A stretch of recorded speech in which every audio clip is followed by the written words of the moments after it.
அன்பிற்கினிய நண்பர்களே, இன்று நம்மை வாட்டும் தலைப்பு கத்திரி வெயில் ஏன் தமிழ்நாட்டையே இருக்கிறது?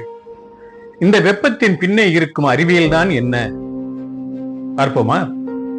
ஒவ்வொரு ஆண்டும் தமிழ்நாடு ஒரு கொடுமையான காலத்தை கடக்கிறது. காற்றே நின்று போனது போல் இருக்கும். சாலைகள் தீயில் உருகுவது போல் தெரியும்.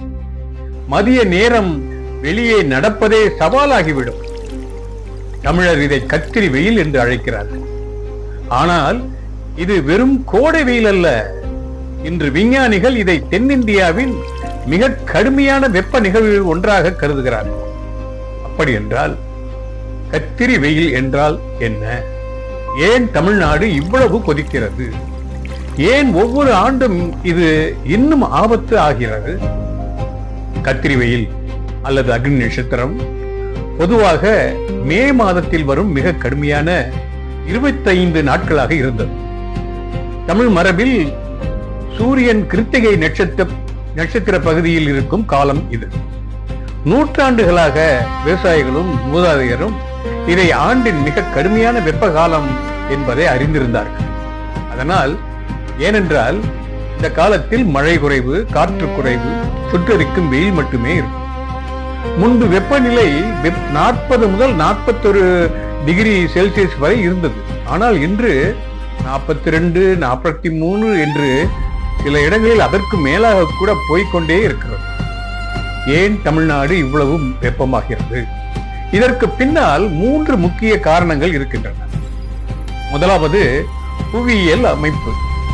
தமிழ்நாட்டின் உள்நாட்டு பகுதிகளுக்கு கடல் காற்று எளிதாக செல்ல முடியாது. மேற்கு தொடர்ச்சி மலைகள் ஈரக்காற்றை தடுக்கின்றன.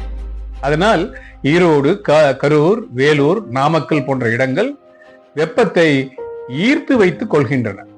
இரண்டாவது கடல் காற்றின் தாமதம். சென்னை போன்ற பகுதிகளை மாலை நேர கடற்காற்று குளிர்விக்க வேண்டும். ஆனால் கத்திரி காலத்தில் இது தாமதமாக வருகிறது. அதனால் வெப்பம் அதிகரிக்கிறது. மூன்றாவது சூரியனின் நேரடி தாக்கம். மே மாதத்தில் சூரியன் தமிழ்நாட்டின் மேல் நேரடியாக படுகிறது. மேகமின்மை, வறண்ட நிலம், குறைந்த காற்றோட்டம் இவை சேர்த்து நிலத்தை அடுப்பாகவே மாற்றி விடுகின்றன. இது வெறும் அசௌகரியம் அல்ல, இதன் தாக்கம் மிக கடுமையானது. வெப்பத்தால் உடல் சோர்வு, ஹீட் ஸ்ட்ரோக், சிறுநீரக பாதிப்பு, இதய பிரச்சனைகள் எல்லாமே அதிகரிக்கின்றன. வெளியில் வேலை செய்பவர்கள், கட்டிட தொழிலாளர்கள், தினக்கூலி தொழிலாளர்கள், விவசாயிகள் இவர்கள் எல்லாம் அதிகம் பாதிக்கப்படுகிறார்கள். 2019 சென்னையில் ஏற்பட்ட தண்ணீர் நெருக்கடியை நாம் மறக்க முடியாது. நீர் தேக்கங்கள் வற்றின. மக்கள் குடிநீருக்காக வரிசையில் நின்றனர். அந்த நாளை டே 0 என்று அழைத்தனர். இதுபோல் பல காலகட்டங்களில் நடந்திருக்கிறது. இப்போது விஞ்ஞானிகள் கூறும் எச்சரிக்கை இன்னும் தீவிரமானது. காலநிலை மாற்றம் கத்திரி வெயிலை மேலும் மோசமாக்கி கொண்டிருக்கிறது. ஒரு காலத்தில் 25 நாட்கள் மட்டுமே இருந்த வெப்ப அலை இன்று முன்னதாகவே தொடங்கி விடுகிறது, அதிகமாக தாக்குகிறது, நீண்ட நாட்களாக நீடிக்கிறது. அப்படி என்றால் நாம் என்னதான் செய்யலாம்?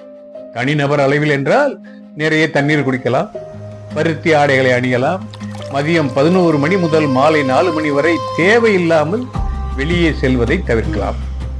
முதியோர்கள், குழந்தைகள், வெளிப்புற தொழிலாளர்கள் இவர்கள் தங்களுடைய உடல் நலத்தின் மேல் அக்கறை செலுத்த வேண்டும். அவர்களுடைய அக்கறை பாதுகாக்கப்பட வேண்டும்.